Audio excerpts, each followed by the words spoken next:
So good afternoon to you all. You're welcome to today's episode of the Tech Talk Show with me, Kazim. And today we're going to be talking about Microsoft 365 productivity tips.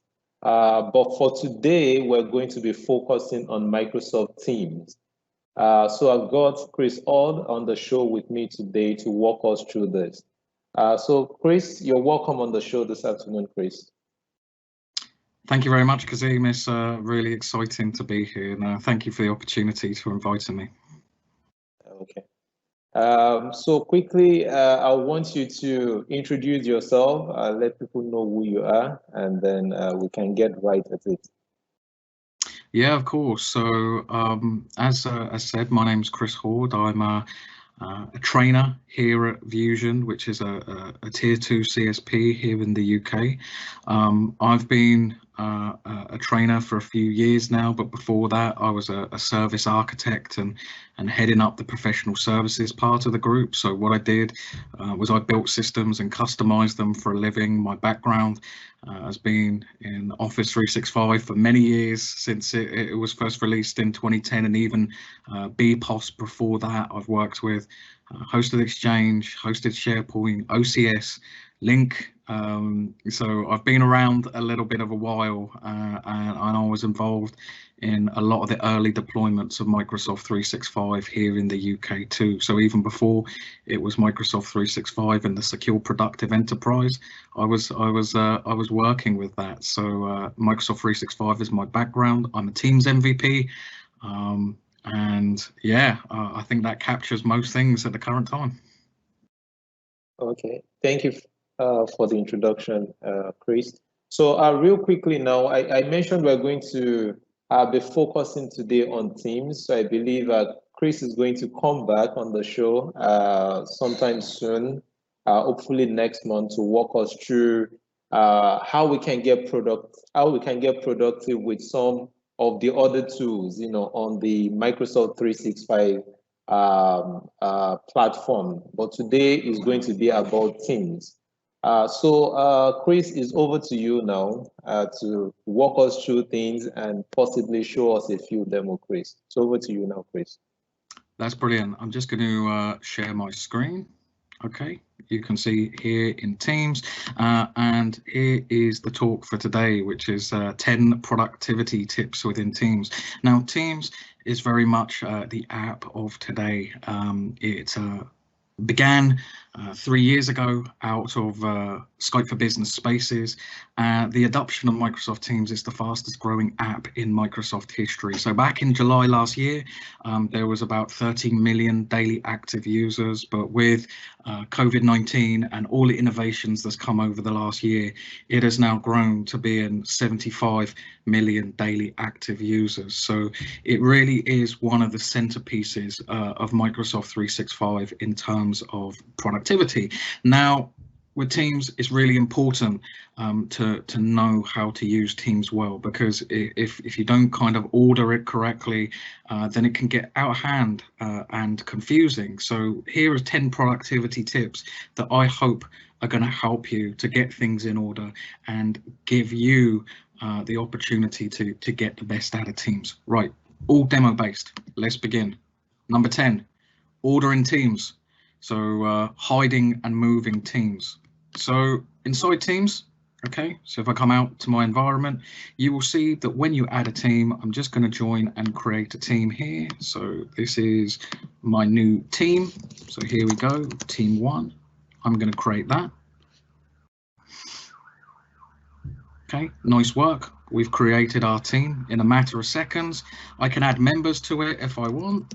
Okay, I'm going to add my colleague Adam. I'm going to add him as a member of the team. He's now a member, and I'm going to close. So we finished the creation of that team. And as you can see, all the teams are here on the left-hand side, right next to the app rail. Now we have to imagine that the longer we work with Teams, the more that we kind of either join Teams or get added to Teams as members, and it can clutter up pretty quickly. So my first productivity tip is to understand this function. You just click, okay, the 3 dots, which is the more actions, and the ability to be able to hide teams. It's important that On the left-hand side, we have the teams that are open to us that we use very regularly, but we don't need to see them all. The amount of times I've seen people that have 20 or 30 teams down the left-hand side, and they're constantly scrolling up and down in order to be able to look for a team. In addition, have the teams that you use the most right at the top, so you've got the ability to move teams up and down. All you need to do is click on the team, hold the button, and then you can drag and drop in terms of the order. So by moving and hiding teams, and in addition, you can also hide channels, okay, then it's really important for you to be able to set what you work with on a day-to-day basis on the left-hand side. I have no more than 3 teams visible at any one time. If I know I'm going to work in a team the next day, I'll actually hide one other and then move it out on top. It's important that we have everything to hand. In addition, instead of creating teams, try creating private channels. Before private channels, which was the biggest user voice for about 2 years, we used to create, if we wanted to have a different area for certain members or specific members, we would go ahead and create another team. This leads to something called team sprawl. So if you've not created private channels yet, come into more actions, come and add a channel. Here is my channel, so I'm just going to call that channel 2. I'm going to change the privacy to private and then click next. And there we go, that creates it. I can add specific people in that team to the private channel. And then I'm done. So try creating teams based upon private channels as opposed to creating more teams. So that's the first productivity tip. Ordering your teams, use hide, move them around, make them work for you, as opposed just to having dozens and dozens of visible teams that you have to scroll up and down to. Number 9, closely followed to organizing teams, is this concept of pinning. So if I'm in my teams environment and I'm working in a channel on a really regular basis, so you can see I have all the tabs up the top of my team. What's really important is if I'm going back there every day and I know that I'm in and out of that, I don't want to have to kind of scroll through my teams in order to be able to access it. I click on the 3 little more actions and then I click pin. So what will happen is that the channel is then pinned right at the top of my teams. You see, I only, as I said, I only work in 2 or 3 teams that are accessible at any one time. But if I was then, okay, only working within certain channels within those teams, I'm going to want them to go quick and easy into that channel so I can do what I need to without having to kind of scroll in and out of my teams. Now, if I pin multiple channels, so there we go, I'm going to pin just a couple of channels from all of my teams. Okay. You can now see that I have a list of frequently used channels right up the top of my teams. And the cool thing here is whilst you can't reorder channels within teams, you can reorder pinned channels. So you can literally start ordering your teams and your channels on almost in like a hierarchy of how that you use them. So you have the most used right at the top going down to the least used. But pinning doesn't just work in terms of channels. You can also, on the app rail here at the left hand side, click more actions and you can pin your apps. So if I wanted to pin flow to that app rail, I right click on the app and I can pin the app. So I can pin all my personal apps. If I go into files, I can also, if I click on the more actions of a file, pin the file to the top. So it's really, you know, kind of important that we use pinning in order to be able to access things and have things to hand.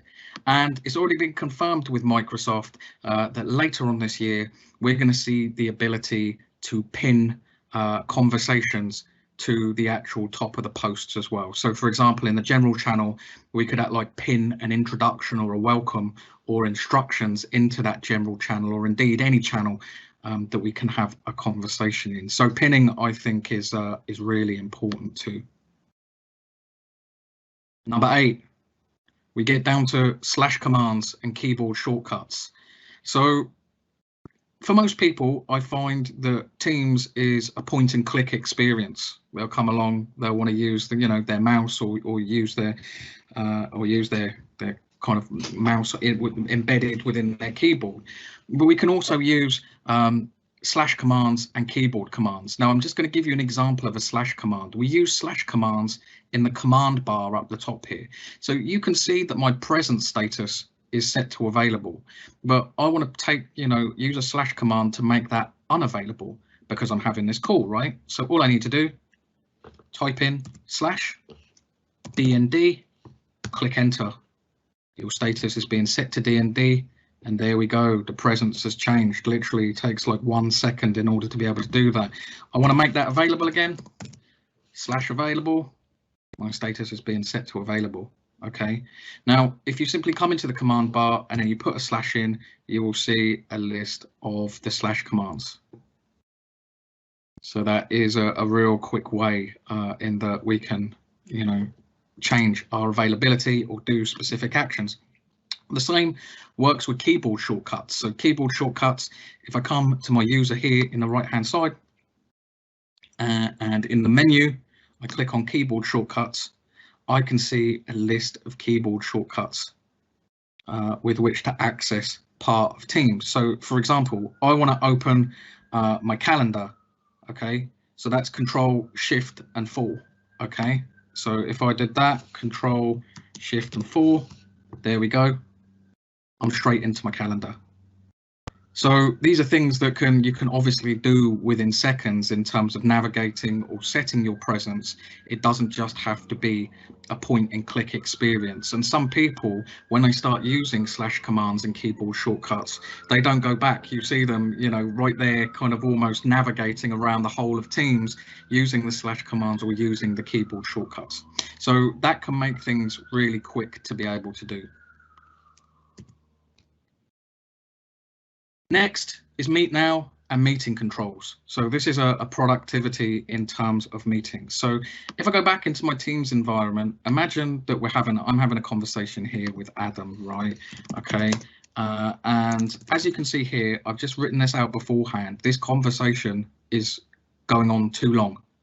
I want to move it into a meeting because there's nothing worse than we having these long, for me personally, in terms of trying to focus on the work that I'm doing with other people, is having these long text conversations without anything really getting anywhere.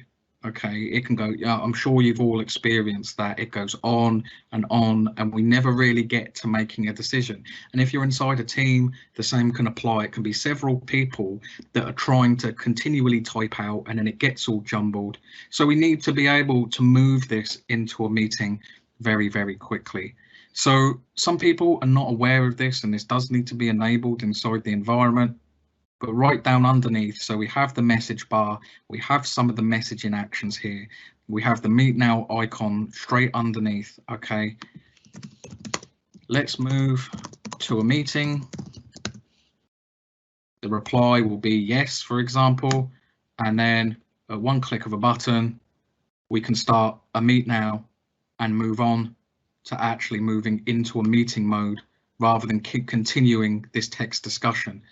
In addition to leveraging that Meet Now, moving things to get face to face in the current environment. Also as well, we need to have an understanding about meeting controls. Now, meeting controls can make the team joining experience very, very easy and very, very uncomplicated. So most people don't know that they can amend the meeting controls before. So I'm just going to set up a meeting now. So here is my meeting. So meeting 1. Okay. And this is going to be a meeting between me and Adam. So I am just going to have that. Let's just amend that to a little bit later on this afternoon. So 14th, 15th. Okay. I'm going to send that. So you can see my meeting is now been created there. I click on the button, which gives me the Teams joining meeting. But then I also, right here, that some people don't even realize is there, is the meeting option. So I click on that meeting option. Hopefully it's going to shut. Yes, it's worked. I can get my meeting. You can set up or have everyone bypass the lobby. So if you want to have that frictionless join experience of not even having to wait in the lobby and people just come in, you can set that there. But this is the you know, I would say the more important of the two, who can present, because that is the presenter and attendee roles. Now, in a presenter role, you can do everything. In an attendee role, you can't share anything. You know, you can't kick people out of meetings. You can't mute other people. So it's important to set those roles for the meeting before you have them. So you literally dive back into the meeting, click those meeting options. I'm going to set in this meeting, okay, that everyone can bypass the lobby, but only me can present. And then I can go and raise people from being attendees to presenters in the meeting. 2 clicks of a button. That's saved a lot of time. That's also saved a lot of issues that if you've started your presentation, people have come into the lobby and you get the pop-up in the lobby that kind of tells you that somebody's still waiting, people getting stuck in the lobby. It also means that not everyone has presenter rights. Let's get on to the next one. Channel moderation. So channel moderation is in some channels. So if we go back to our teams, and let's say we've got our channels here. Let's say we've got this sales channel. Let's just click on it. Now, we could have very many people as part of this channel. There could potentially be hundreds of people. And when we create teams, we need to think about when we create channels within them, whether we want every channel to have a conversation in it between, you know, always between all people. The reason is because some channels can get very, very noisy, and they can sometimes be quite an annoyance, or there will just be lots of people putting stuff like GIFs and emojis in them, which are unnecessary. So we might want to make certain post tabs within channels just for the moderators to be able to publish their content. So users within that channel just consume the information as opposed to being able to post up. Now, if we click on the 3 dots for the more options, okay, and we go to, okay, I'm pretty sure it's editing this channel. Okay, no, 2 seconds. Is it manage channel? There we go. Sorry, it's the manage channel option. There we go. And so when we go to manage channel, and we're going to set the permissions, set the moderation preferences. So by default in channels, channel moderation is off. We click it on. We would then be asked, okay, who are the moderators? Who are the ones that can post up into this channel? You can set it as the team owners, but you can also add additional people into that. So if you only want a set number of people or just the team owners to be able to post in that channel, set the moderators on. You will then also have some permissions about what team members, if you're going to allow them to reply to channel messages by the moderators, whether you allow bots that are installed in your team to be able to post to the post tab, or whether you allow connectors. Generally speaking, if this is just moderated content by the moderator, 1, 2, 3. And there we go. Only the people that own that channel will be able to post into it, making it more like information is coming through and for people to keep updated on, rather than actively having a discussion. We have to ask the question and say, does every channel in every team need to be a full-on discussion, or can we start building channels based upon information that people need to consume? 5, halfway there. Okay, message formatting. So this is one, I would say, of these great functionalities within Microsoft Teams that often is very often overlooked. So if I just go into the general channel here within my team, and I could post a message. Okay, so hi team, and you know, sometimes that would be okay, but we can have a far much more richer messaging experience than if we can see this formatting action down below the message tab. I'm clicked on it. I can add a subject line. So this is the subject line, which emboldens, which brings it out to attention. A new conversation. Also, I can say something like, hi team, for reading, okay? But you can see that I can start formatting that, okay? So just highlight that. Sorry, that's my surface. I can start modifying that. I can do it in bold. I can do it in italics. I can start doing highlighting within different colors within that. I can start, adding images to this. I can start, using justify and alignment. I can start doing bullet points in there, quotations, links. And this is a cool one. You can even put code snippets in your messages as well. If I was just to click on that code snippet, I can have my code. I can even set what language that code is written in, pasted all up into my team. Most people don't even know that that is there. I can set the message as important, which highlights it to the rest of the team. But I can also as well stick an announcement.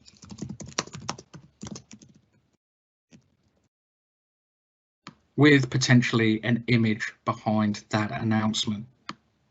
I can then post. This gives it far much more visibility. It will highlight, and then you making sure that it's important, everyone is going to see it and that it is called out.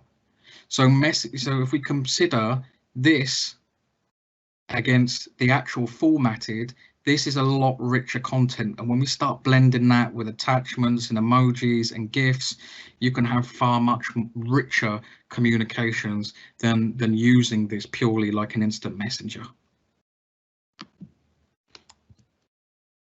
Number 4, leave the meeting and channel notifications, okay? Now, you may have noticed that when you had a meeting, okay, there is an associated chat like this in the chat. And you may have noticed, okay, that people still chat after the meeting and that you get notified about that. So I'm just going to type in here, okay, this meeting was great. Now, every time somebody posts a message into that meeting and you are a part of that meeting, you are going to get notified about that. And sometimes people can have these rolling conversations for days in Teams after meetings. And, even in odd hours, you can have pop-up notifications by, from people who are continuing to chat. Click the 3 buttons for the more actions, okay? You will have the option there afterwards to be able to leave the meeting. So you can see it down the bottom on this one. So after you've come out of the meeting that you've had with 100 people and you do not want to listen to the conversation, the associated chat for hours or days that it can potentially go after that, you would simply click leave. You will have access to the conversation history, but you will get no more notifications after that meeting. So you're literally opting out of all new comments on that meeting and you will not get notified, which means that you've actually left the meeting. You're done with it. You're not going to get any more new notifications off the back of that. In addition to leaving meetings and stopping the flow of notifications after the meeting, I would also advise on particular channels, if you notice that there are noisy channels within inside your teams, come into channel notifications, turn them off. Okay, so if you know you have busy channels, because all that's going to do is continually give you a stream of pop-ups or notifications, whether that's in the Teams client or on the mobile phone. It's really important because you don't want this application becoming too noisy or continually cutting through when you're on task doing what you need to be doing. Number 3 is tagging. Now, this is a relatively new functionality within Teams. In Teams, okay, if I want to mention somebody by name, I would put the mention symbol and then the name. Okay, I can also mention the team And as you will see here, the little team symbol comes against the chat. I can also mention the channel. And again, the channel symbol comes against that. But what I can't do is I can't mention specific people within this, like a group of people within this team. So if I go to the team and I go to manage the team, I'm just going to look at people who are in this team. So you can see that there is Vesku, and there is Chris, and there is Adam, and there is myself. I want to mention only Adam and Vesku, but I do not want to mention Chris. Now, none of those scenarios of mentioning people by name or mentioning channels or mentioning a team is going to do that. So what we actually do is we actually create tags and then mention the tag. Now, we can do that in two ways. We can actually create tags next to the actual members' names, or we can create tags if we go to more options and then go to manage tags. So I'm just going to go to that manage tags option. I don't have any tags yet. Okay. Now I'm going to create a tag name. I'm just going to call those Teams Pros. Okay. They're guys like me. They're involved a lot in the team. So if I click on Adam and then I click on Rescue and then I click create. That's going to create. And you will see that tag has been assigned against those individual users. So the next time that I'm back in the channel and I want to mention, I then mention mention the tag.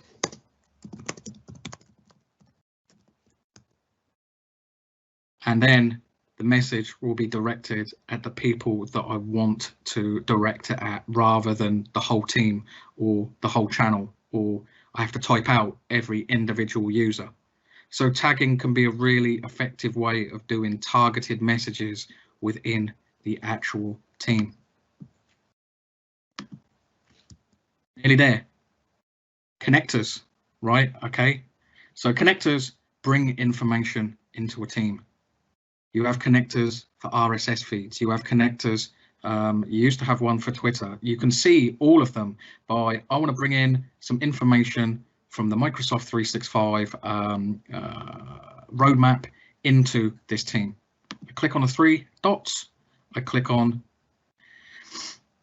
okay, let's see if these, let's see, 2 seconds in the channel. There we go, connectors. So this is just going to fire up the connectors. Okay. You can see all these services that we can build connectors for to pull in information from the team. I'm going to build an RSS one. I'm going to go to add. I'm going to add that RSS feed into my team. Now, this is going to be for the Microsoft 365 roadmap. Now, where it says address for the RSS feed, where do we get that? Well, if I jump out online here and I type in Microsoft 365 roadmap and I come here, okay, you're going to see a symbol that says RSS. I take the URL, I then put the URL in, I'm going to set that at a 6-hour interval and then save.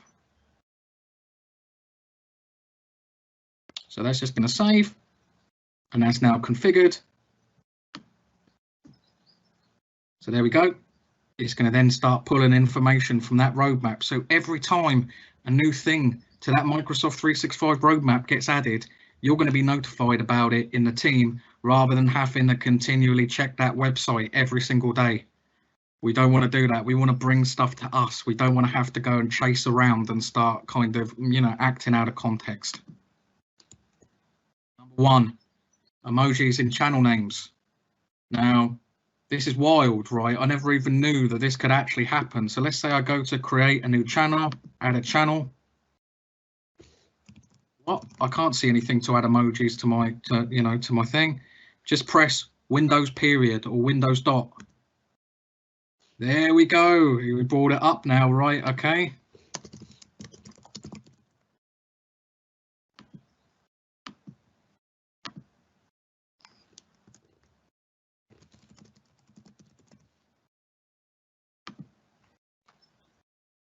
Just adding that channel. So we can have visual prompts in our actual channel names to say kind of what that channel is about, which might make it a little bit more personalized to us, but it might also describe the function of that channel too. So just a reminder, you go to the more actions, add channel, you click Windows and period or Windows and dot, and then it will bring up, and you've got tons of emojis that you can put there potentially on your channels for better visual clues as to what those channels actually do. The final one, cloud storage in channels. Have you wanted to be able to access all of your files, right? All of them in Teams through a single channel. Now, I actually did a blog on this because it's a functionality that just seems to have surfaced within Teams. So this is my team. I want to do this through the general channel. You come to files, in the files tab. I'm just going to unpin so that you can see this clearly. So what you then do is you go to add cloud storage. You go to SharePoint. Now this will say relevant sites. So I'm in the CIE1 team. I want to add the files for my Power Platform admin team. Click next. Click documents, click next, and then you add the folder. If I click through on that folder, and then you can see all of the channels which should be able to have all of your files in. And the good thing about this is that you can literally add every single team that you're a part of. You can add the files to a single channel. You can even do it for private channels, because you may notice, right, that channel 2 and that private channel isn't there, is it? It's not in there at all. All we need to do in order to be able to add that is where you see private channel, go to files, go to open in SharePoint. So this will bring up the underlying SharePoint site. Take the first part of the URL before the /shared. You go back into our channel that we're adding all of these files to. We do the same thing again, add cloud storage, SharePoint, use a SharePoint link. There we go, we suddenly found our private channel. Next, documents, next, add folder. And that means we can add and access all of our files in Teams all through a single channel in Teams, which makes, you know, the navigation really easy, especially if you're hiding your, you know, or you're part of 50 teams that have documents in. So that's it. That was that was my 10. In fact, it was 11 because I chucked in that 0 at the end, right? That was just something I thought I'd add, as I'd done a blog on it at the weekend. How did you find that? Very well. Thank you so much, Chris, for the action-packed session that you just delivered. Thank you very much. We're far spent on time now. You know, we stretched our time a little bit now. But just one question before I let you go, Chris. So, okay. What big things should we be looking forward to in Teams? You know, moving forward. Well, I'm an absolutely Teams, you know, a massive advocate. For me, I think that the best thing in Teams that I'm looking forward to personally, if I was to boil it back to one thing, is that's coming in the future that we know about, is breakout rooms. I'm an MCT, you see, a trainer, and I train because of COVID. I do a lot of my training remote now and over Teams, but we still miss that ability that if we want to go away and do activities in pairs or have a kind of smaller breakout sessions, we don't really have I mean, you can have workarounds, but we don't really have the ability to do that natively within a Teams meeting today. Now, that's on the Microsoft 365 roadmap. That's coming in Q4 at the end of this year. The other one, okay, in fact, I'm going to add another one, just a quick one, is when we've recorded a Teams meeting and that meeting goes into stream, is the ability to share it outside of our organization. So we don't have the ability to like send an external link to guests or to external users to come and have a look at the video. But guess what? That functionality is on the Microsoft 365 roadmap and is coming in Q4. So both are coming before the end of the year. So my I've got a Christmas list. I hope I can tick it off by Christmas. And hopefully we've all been good boys and girls, and it will be delivered by the Teams team. Okay. Thank you very much, Chris, for coming on the show with me this afternoon. So any last word before we wrap up, Chris? No, I just want to thank you very much for inviting me and giving me the opportunity to do this. I love these kind of sessions. I think we both planned for a hands-on session to try and make it as visible as possible. I hope you've enjoyed it. I hope everyone that's watching has got something out of it, you know, even if it's 1 or 2 points to help them work a bit better. Teams is an amazing application, but I'm excited to come back next time and bring it into the wider context of Microsoft 365. Okay, so you've heard it from Chris today. Thank you so much once again for coming on the show. And thank you everyone for joining today's episode of the show. So we'll do this again next week. And I did mention that Chris will be coming back on the show to walk us through, you know, to do it on the bigger context now, you know, walking us through some of the other Office 365 tools that can make our work more productive. So let's continue to stay safe and let's continue to stay healthy. So we'll do this again next week. Bye-bye. Thank you. Thank you, guys.